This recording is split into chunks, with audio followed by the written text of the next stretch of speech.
بسم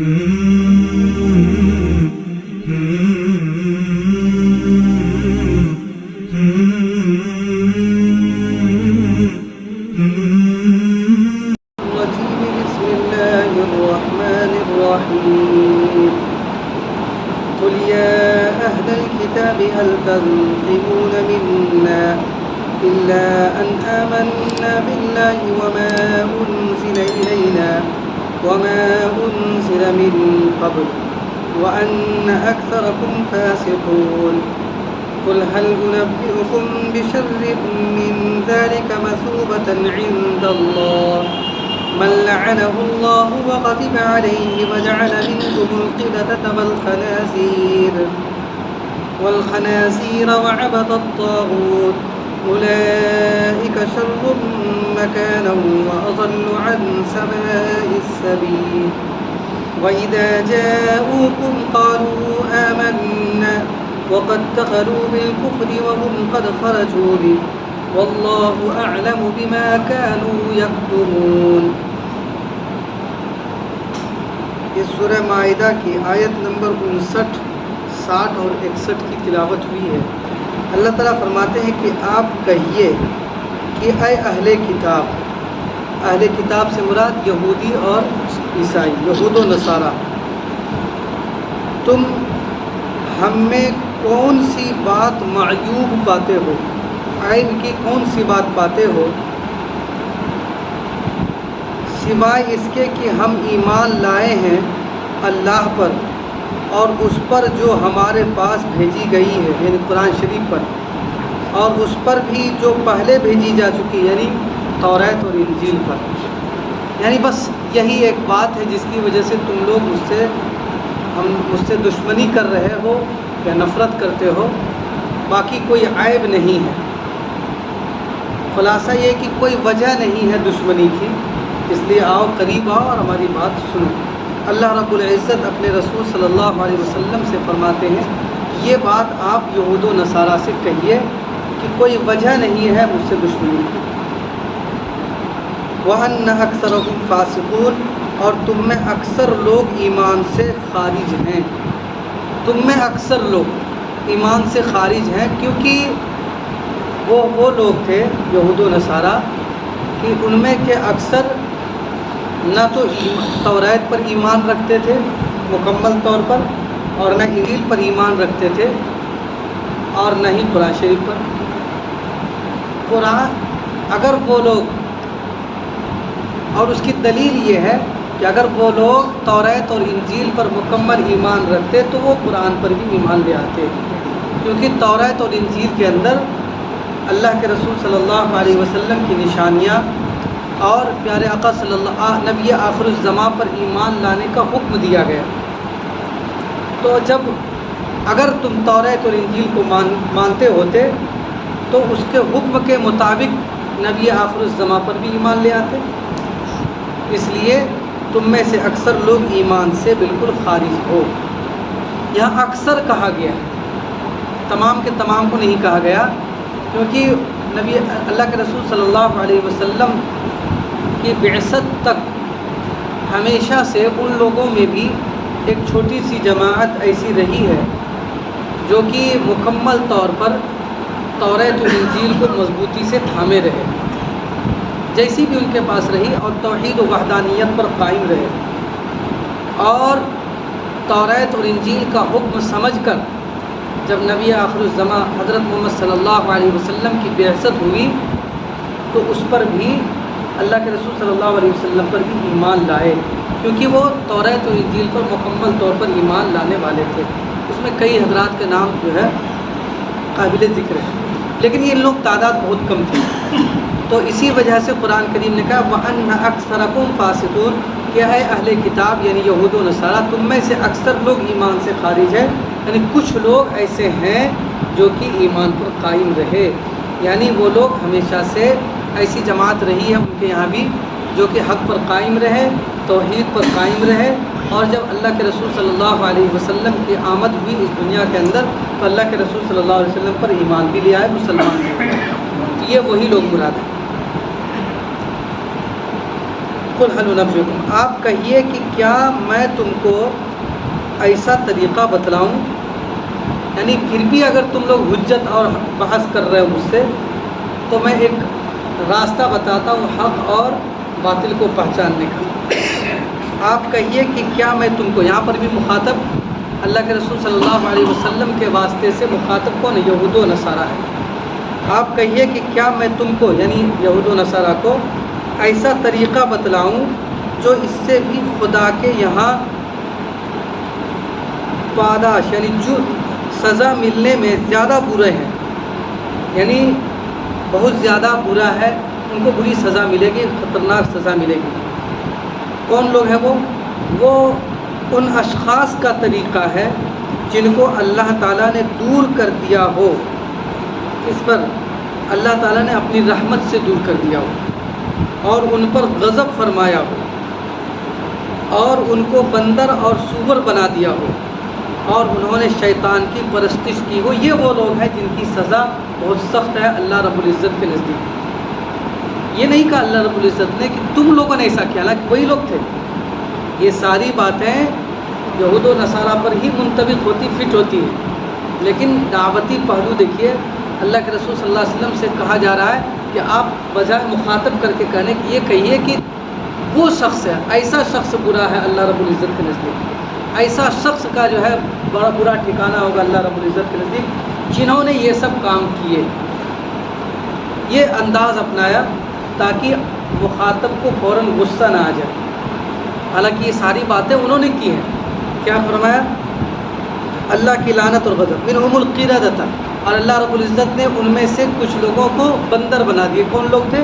وَقُلْنَا لَهُمْ كُونُوا قِرَدَةً خَاسِئِينَ، سورہ بقرہ کے اندر اللہ رب العزت نے فرمایا کہ جب ان کو کہا گیا کہ تم لوگ ہفتے کے دن مچھلی کا شکار نہیں کرو گے، واقعہ قرآن شریف میں بیان کیا گیا ہے، لیکن انہوں نے اس کے لیے ہیرا حوالہ اختیار کیا، نہیں مانا۔ خلاصہ یہی ہے۔ تو اللہ رب العزت فرمایا کیا فرمایا؟ وَقُلْنَا لَهُمْ كُونُوا قِرَدَةً خَاسِئِينَ، ان کو جو ہے بدترین اور ذلیل ترین بندر بنا دیا، تم لوگ ہو جاؤ بندر۔ تو ظاہر سے اللہ کا حکم ہو گیا تو ہونا ہے۔ تو یہ عذاب آیا، تو یہ کن پر تھا؟ یہ یہودی لوگ تھے۔ والخنازیر، اور کچھ لوگوں کو خنزیر کی شکل میں بھی مسخ کر دیا گیا تھا۔ وعبد الطاغوت، اور جنہوں نے طاغوت یعنی شیطان کی پرستش کی۔ شیطان کی پرستش سے مراد غیر اللہ کی پرستش جس نے بھی کی وہ شیطان کی پرستش کی۔ عیسیٰ علیہ السلام کو اللہ کا بیٹا مان لیا، بلکہ رب مان لیا، یہ عیسائیوں نے شیطان کی پرستش کی۔ عیسیٰ علیہ السلام کو اللہ حضرت عیسیٰ علیہ السلام تھوڑی کہا کہ ہم کو مانو، وہ تو نبی برحق ہیں، وہ کیسے کہہ سکتے ہیں؟ قرآن شریف میں اللہ رب العزت نے فرمایا کہ میں یہ کیسے کہہ سکتا ہوں کہ میری عبادت کرو؟ یہ اللہ رب العزت نے قرآن شریف میں حضرت عیسیٰ علیہ السلام کا قول نقل کیا ہے۔ تو جنہوں نے حضرت عیسیٰ علیہ السلام کی پرستش کی، دراصل وہ شیطان کی پرستش کر رہا ہے، کیونکہ وہ شیطان کے کہنے پر ہی ایسا کر رہا ہے۔ تو وہ بات کس کی مان رہا ہے؟ شیطان کی بات مان رہا ہے۔ یہودیوں نے بھی کیا کیا؟ حضرت عزیر علیہ السلام کو اللہ کا بیٹا مان لیا۔ اور اسی طریقے سے اور بھی جو یہ یہود و نصارہ، ان لوگوں کا یہ رویہ تھا کہ ان لوگوں نے شیطان کی پرستش کی، یعنی کہ شیطانی کہنا مان کر اللہ کے علاوہ دوسری چیزوں کی عبادت شروع کی۔ یہاں تک کہ یہودیوں کے بارے میں ہے، عیسائیوں کے بارے میں بھی ہے کہ انہوں نے اپنے جو ان کے جانکار یا علماء کرام تھے ان لوگوں کو بھی اپنے رب کا درجہ دے دیا تھا۔ کچھ لوگوں کو وہ لوگ جس طرح چاہتے تھے کسی چیز کو حلال قرار دیتے تھے اور لوگ حلال مان لیتے تھے، جس چیز کو چاہتے تھے حرام قرار دے دیتے تھے اور لوگ حرام مان لیتے تھے۔ یہی تو رب کا کام ہے، یہی تو رب کا کام ہے، حلال اور حرام کرنا تو یہ رب کا کام ہے، لیکن ان لوگوں نے یہ اختیار اور یہ اتھارٹی جو ہے اپنے علماء کرام کو دے رکھا تھا۔ تو یہ بھی شیطان کی پرستش ہی ہے۔ تو یہ ساری باتیں ان لوگوں پر فٹ ہوتی ہیں، لیکن اللہ رب العزت نے کیا فرمایا؟ آپ کہیے کہ میں ایسا آدمی بتا رہا ہوں جن کا ٹھکانہ بہت خراب ہے، جن کے لیے بہت سخت سزا ہے اللہ رب العزت کے نزدیک، اور وہ شخص ہے۔ یہ نہیں کہا تم لوگ، یہ مت کہیے تم لوگ، یہ نہیں کہا گیا تاکہ مخاطب کو فوراً غصہ نہ آ جائے، حالانکہ ساری باتیں ان لوگوں پر فٹ ہوتی ہیں۔ اولئک شر مکان، نتیجہ کیا ہوا ایسے اشخاص مکان کے اعتبار سے یعنی ٹھکانہ، مکان کے اعتبار سے بھی بہت برے ہیں، یعنی ان کا ٹھکانہ بہت برا ہوگا، اور راہ راست سے بھی بہت دور ہے، یہ لوگ جو ہے بھٹک گئے راہ راستے سے۔ لیکن برخلاف ہم لوگوں کے، یعنی یہ بات تو اللہ کے رسول صلی اللہ علیہ وسلم یہود و نصارہ سے کر رہے ہیں، کہلوار ہے اللہ رب العزت، تو یہ کام ان لوگوں نے کیا برخلاف ہم لوگوں کے، کہ ہم لوگ اللہ کا کرم ہے توحید پر قائم رہے، حق کی بنیاد پر اللہ کے دین کا ساتھ دیا۔ اور جب یہاں اگلی آیت کے اندر منافقین کا تذکرہ ہے، اور جب یہ لوگ یعنی منافقین تم لوگوں کے پاس یعنی مسلمانوں کے پاس آتے ہیں تو کہتے ہیں کہ ہم ایمان لائے، مسلمان ظاہر کرتے اپنے آپ کو، حالانکہ وہ کفر ہی کو لے کر آئے تھے اور کفر ہی لے کر چلے گئے، یعنی جب آئے تھے تب بھی کفر لے کر آئے تھے، اور جب اٹھ کے گئے تو کفر ہی لے کر گئے، جیسے منافق ہے تو دل میں تو کفر ہی رہا۔ واللہ اعلم بما كانوا یکتمون، اور اللہ رب العزت تو خوب جانتے ہیں جس کو یہ لوگ چھپاتے ہیں اپنے دلوں کے اندر۔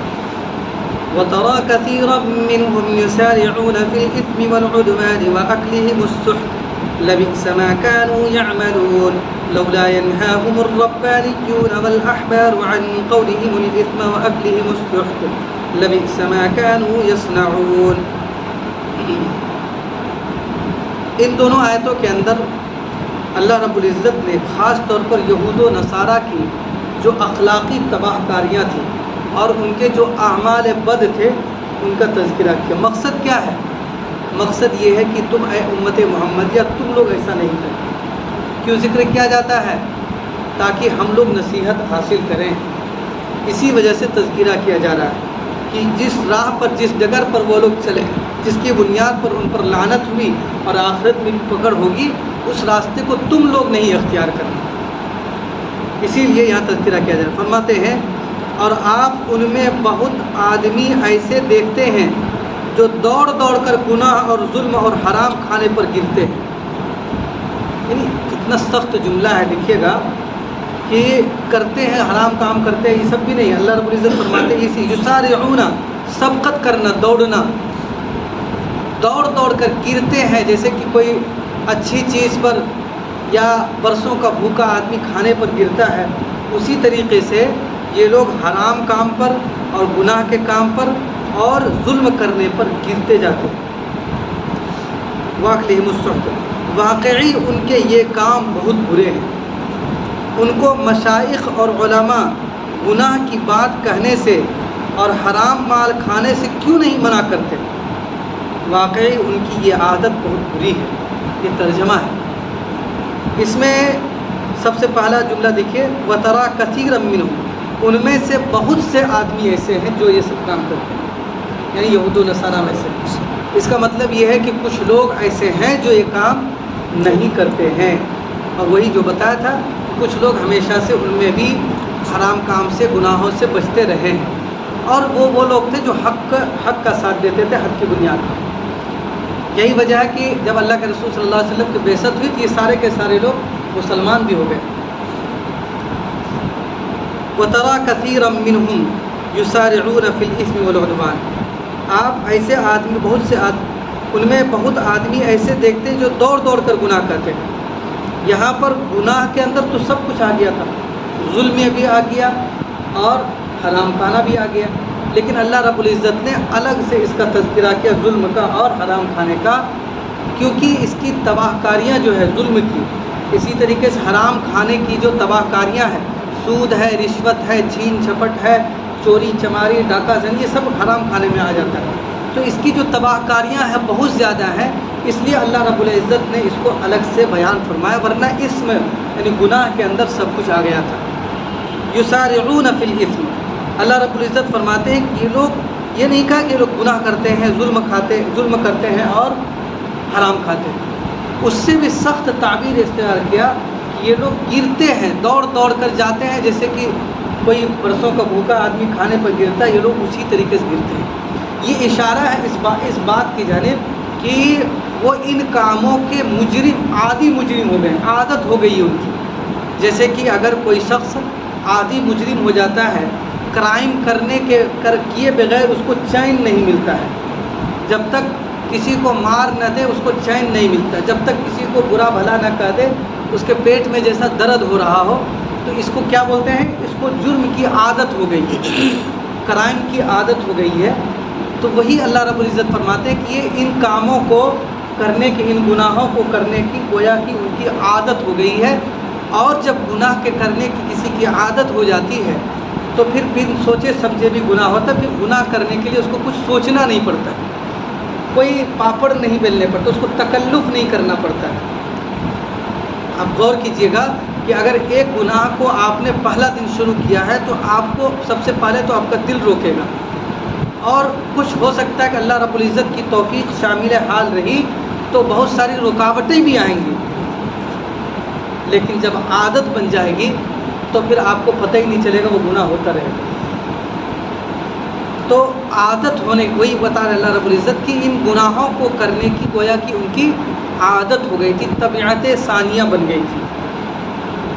اگلی آیت میں اللہ رب العزت نے ان کے جو علماء تھے، ان کے جو مشائخ تھے، ان کا کارنامہ اور ان کا رویہ بیان کیا کہ وہ لوگ ان گناہوں سے اپنی عوام کو روکتے کیوں نہیں ہیں. یہاں پر دو لفظ استعمال کیا، ایک ربانیون اور دوسرا احبار. ربانیون ربانی کی جمع ہے، اور ربانی بنا رب سے، ربانی رب والا، اللہ والا. تو ربانی سے مراد اللہ والا. اور احبار حبر کی جمع ہے. حبر کے معنی آتے ہیں، ویسے سمندر آتا ہے لیکن عام طور پر حبر کا لفظ استعمال ہوتا ہے بڑے عالم کے لیے، حبر الامہ یا بڑے عالم کے لیے استعمال ہوتا ہے. تو اب ان دونوں لفظ کا مطلب ہو گیا کہ کچھ لوگ ان کے یہاں بھی ایسے تھے جن کا صلاح و تقویٰ میں مقام بڑھا ہوا تھا، یعنی پیر مشائخ لوگ تھے. جیسے کہ ہماری اس امت محمدیہ کے اندر بزرگان دین گزرے ہیں جن کا صلاح و تقویٰ کی وجہ سے لوگ ان کی طرف رجوع کرتے ہیں، اپنی اصلاح کراتے ہیں. تو وہ مشائخ اسی لیے اس کا ترجمہ کر دیا گیا. اور دوسرے علماء اکرام، یعنی تقویٰ تو ان کے یہاں بھی ضروری ہے، تقویٰ تو ہر ایک کے لیے ضروری ہے، لیکن ان کا جو نمایاں مقام ہے وہ علم ہے. کچھ لوگوں کا جیسے کہ کوئی اچھے بڑے اللہ والے ہیں تو وہ عالم بھی ہوگا، نہیں عالم ہے تو کم سے کم شریعت کا علم بھی ہوگا، ان کو اتنا تو ضروری ہے. لیکن ان کا نمایاں کام اور ان کا جو اصل خصوصیت ہے ان کی، وہ یہ ہے کہ وہ اللہ اور اسی طریقے سے اصلاح امت کی جانب زیادہ ان کا رجحان ہے. تو ان کو کہہ دیا جاتا ہے بزرگان دین، مشائخ، پیر، یہ سب کہہ دیا جاتا ہے. آج چونکہ اس زمانے میں پیر کا لفظ بہت بدنام کر دیا ہے، ورنہ ایک زمانہ ایسا تھا کہ اس ہندوستان کے اندر اور بھی بہت سارے جگہوں پر بڑی اصلاح کا کام اللہ رب العزت نے ان سے لیا ہے. دین کا کام بھی بہت بڑے پیمانے پر لیا ہے. بلکہ اگر یہاں پر دیکھا جائے ہندوستان کے اندر تو پہلے تو علماء اکرام کا یہ سلسلہ نہیں تھا. وہ جو ہوتے تھے وہ پیر ہی عالم بھی ہوتے تھے، وہی پیر صاحب ہی ہوتے تھے. انہی کے ذریعہ سے اللہ رب العزت نے بڑے کام لیے یہاں پر، بلکہ اللہ رب العزت نے دین کو پھیلایا بھی انہی کے ذریعے سے. اللہ رب العزت کسی کے محتاج نہیں، لیکن ان کا اللہ رب العزت نے ذریعہ ہی بنایا. آج بھی بہت سارے حضرات حق پر ہیں، لیکن کچھ لوگوں کی وجہ سے اور ایک بڑی تعداد کی وجہ سے یہ لفظ آج بدنام ہو گیا ہے اور خانقاہ کو بدنام کر دیا گیا ہے. ورنہ آج بھی کچھ خانقاہیں اور کچھ بزرگان دین ایسے ہیں کہ اگر آپ اور ہم اگر ان سے رجوع کریں تو ہمارے اندر کی جو غلط عادتیں ہیں، جیسے کہ ہم نے ابھی جمعہ میں بھی بیان کیا، غصہ ہے، تکبر ہے، حسد ہے، جلن ہے، اسی طریقے یہ سب چیزیں ایسی ہیں کہ جس کی وجہ سے انسان کی جو معاشرتی زندگی ہے وہ خراب ہوتی ہے اور دینی راہ پر چلنے میں بڑی رکاوٹیں پیدا ہوتی ہیں. تو ان چیزوں کی اصلاح لوگ کراتے ہیں جا کر. صحابہ اکرام کی جیسے اصلاح فرماتے تھے اللہ کے رسول صلی اللہ علیہ وسلم. کوئی پوچھتا تھا، اللہ کے رسول کو معلوم ہوتا تھا ان کے اندر تکبر ہے تو اسی طرح کا عمل بتاتے تھے، کسی کو اس کے حالات کے مطابق عمل بتاتے تھے. تو بہرحال خلاصہ یہی ہے کہ دو لفظ ربانیون احبار، ایک علماء اکرام اور ایک مشائخ اعظام، دونوں کی ذمہ داری بیان کی گئی ہے اس امت کے بارے میں کہ ان لوگوں کی ذمہ داری تھی کہ اپنی عوام کو غلط کاموں سے روکتے. جو کام پیچھے بتایا گیا کہ ان کی عوام جو ہے وہ حرام کھانے پر اور گناہ کے کام کرنے پر اور ظلم کرنے پر گرتے چلی جاتی ہے، تو اگلی آیت میں فرمایا کہ ان کے جو علماء کرام تھے، ان کے جو مشائخ تھے، وہ کیوں نہیں منع کرتے؟ یہ اگلی آیت میں کہا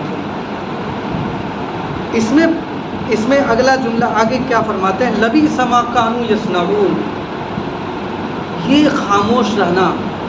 اچھا یہ سمجھیے کیوں نہیں منع کرتے تھے؟ منع کیوں نہیں کرتا؟ آج بھی اس زمانے میں بھی ہمارا تصور ہے 2-3 وجہ سے لوگ منع نہیں کرتے. ایک وجہ تو یہ ہوتی ہے کہ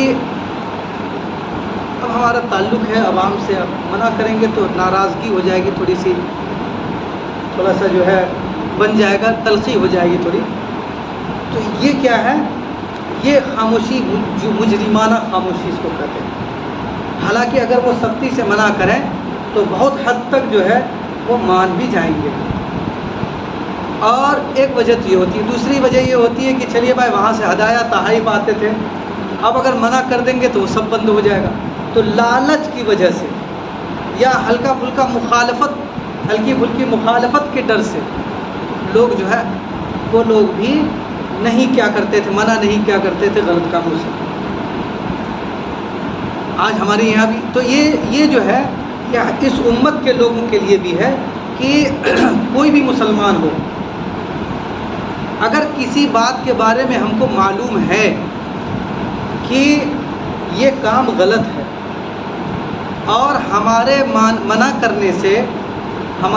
کرنے سے یہ یقیناً مان جائے گا، تو اب ایسی صورت میں اس غلط کام سے روکنا ہماری ذمہ داری بلکہ ایک فرض کے درجے میں ہے. اور اگر یہ معلوم ہے کہ نہیں مانے کو کوئی فائدہ نہیں ہے، تب بھی کہنا چاہیے. کہنے کا جو اجر ہے وہ ملے گا. ایک کام کا حکم جب اللہ رب العزت فرما دیں تو اس کے کرنے میں ثواب ہے. اللہ کا حکم مانے کا ثواب ہے. تو قرآن کریم میں جگہ جگہ جو ہے امر بالمعروف اور نہی عن المنکر. امر بالمعروف تو کرنے والے بہت ہیں، یعنی بھلائی کا حکم کرنے والے. نہی عن المنکر کرنے والوں کی تعداد بہت کم. اور اصل جو انسان کا جو مقام ہے یا انسان کے اندر کی جو صلاحیت ہے یا اس کا صلاح و تقویٰ بھی جو سمجھ میں آتا ہے وہ اسی وقت سمجھ میں آتا ہے جبکہ وہ نہی عن المنکر یعنی کہ غلط کاموں سے امت کو روکے. پہاڑ کھڑے ہو جاتے ہیں، بڑی رکاوٹیں آتی ہیں اس کام میں. صحیح کام کی تلقین کرنا آسان ہے، غلط کام سے روکنا بہت مشکل ہے. رکاوٹیں پیدا ہو جاتی، دشمنیاں وہ لے لیتے لوگ. اللہ تمام انبیاء علیہ الصلاۃ والتسلیم کی قومیں جو ان کو ستاتی تھی اور دشمن ہو جاتی تھی، اس کی وجہ کیا ہوتی تھی؟ وہی جو نبی آتے تھے وہ غلط کام سے روکتے تھے، کفر و شرک سے روکتے تھے.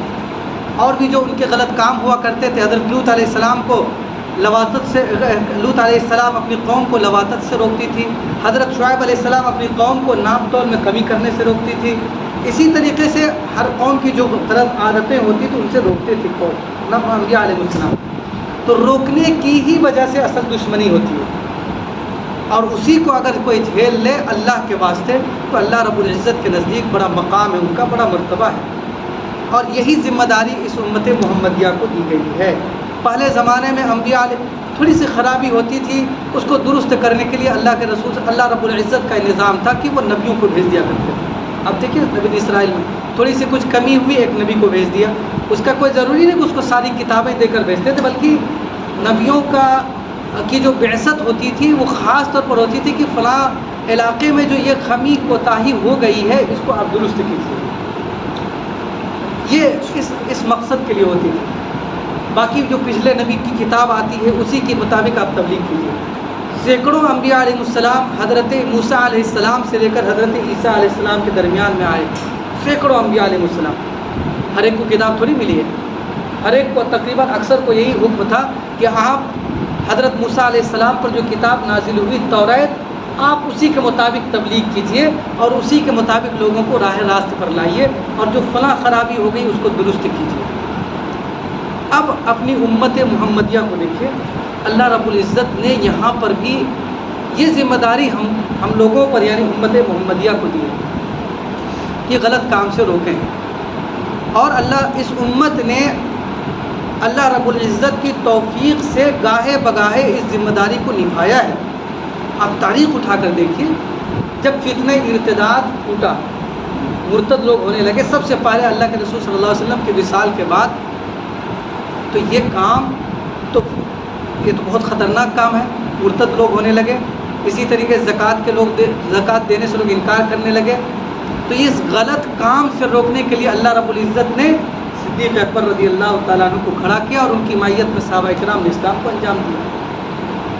جب یہاں پر ہندوستان کے اندر اکبر بادشاہ نے دین الہی کو ایجاد کیا، بادشاہ کر رہا ہے ایک دین کو ایجاد، اور ایک دین کے خلاف کام کر رہا ہے بادشاہ ہی، تب اس کو روکنے والا کون ہو سکتا ہے؟ لیکن تاریخ گواہ ہے کہ ایک بندہ تنے تنہا، حضرت مجدد الفسانی رحمۃ اللہ علیہ، وہی ٹکرا گئے پوری حکومت سے، کئی سال تک جیل میں رہے، اور جب جیل سے باہر آئے تو سارے کے سارے قیدی جو ہے ایک نمبر کے اللہ والے ہو چکے تھے، اور وہ سب کے سب جب نکلے تو مختلف علاقوں میں گئے، اور آج ہمارے پاس اور آپ کے پاس جو دین ہے اللہ کا اور اس کے رسول کو جو جان رہے ہیں، انہی حضرات کے کارنامے ہیں۔ کیسے کیسے حالات میں اب لوگوں نے کام انجام دیے، تو یہ اللہ رب العزت کام لیتے تھے۔ حضرت شاہ ولی اللہ محدث دہلوی رحمۃ اللہ علیہ، یہ تو ہم نے بڑے بڑے نام لے رہے ہیں، چھوٹے چھوٹے بھی نام بہت ہیں۔ حضرت شاہ ولی اللہ محدث دہلوی رحمۃ اللہ علیہ سے پہلے جو ہے ہندوستان کے اندر علم حدیث کا دور بہت کم تھا۔ علم حدیث گویا کہ یہ کہا جاتا ہے کہ حضرت شاہ صاحب کے واسطے سے یہاں پر آئے، وہ مدینہ گئے تھے حج پر، وہاں پر 1 سال تک قیام بھی فرمایا، اور وہاں سے وہ پڑھ کر حدیث آئے، باقی سارے علوم ان کو اللہ رب العزت نے دے دیا تھا۔ ان کے واسطے سے حدیث کا علم، اور اسی طریقے سے ان کے جو شاگرد حضرات تھے وہاں دلی کے اندر ہزاروں کی تعداد میں تیار ہوئے، ان کے صاحبزادگان تیار ہوئے، اور ان کے واسطے سے جو بہت ساری بے دینیاں تھیں ہمارے مسلمانوں کے اندر، ان کے ذریعہ سے اللہ رب العزت نے اس کو ختم کیا۔ اب تاریخ اٹھا کر دیکھیے، آپ کو لگے گا کہ بہت ساری چیزیں جو پہلے نہیں تھی، پہلے جو ہے ہمارے مسلمانوں کے اندر تھی، اس کی اصلاح بھی ہوئی ہے۔ درمیان میں بہت ساری اللہ رب العزت چھوٹے چھوٹے لوگوں کو بھی بھیجتے رہتے ہیں اپنے امت کے، اپنے نبی کی امت کے اصلاح کے لیے۔ تو جو کام اللہ تعالیٰ نبیوں کے ذریعہ اللہ کے رسول صلی اللہ علیہ وسلم سے پہلے لیا کرتے تھے، اس امت کے کاندھے پر وہ کام ڈالا، اور گاہے بگاہے ایسے افراد کو پیدا بھی فرماتے ہیں کہ جو اس کام کو انجام دیں۔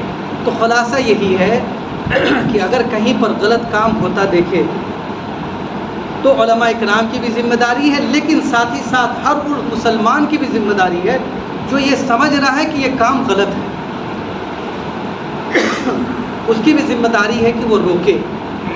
ہاں، یہ عام حالات میں یہی حکم ہے، اس کی بھی ذمہ داری ہے، لیکن اگر خاص حالات ہو، یہ لگے کہ اگر ہم منع کریں گے تو بہت بڑا ریئیکشن ہو جائے گا اور ہم اس ریئیکشن کو جھیل نہیں پائیں گے، تو ایسی صورت میں خاموشی بھی، ایسی صورت میں اللہ کے رسول صلی اللہ علیہ وسلم نے دوسرا طریقہ بھی بتلایا، من رأى منکم منکرا فلیغیرہ بیدہ۔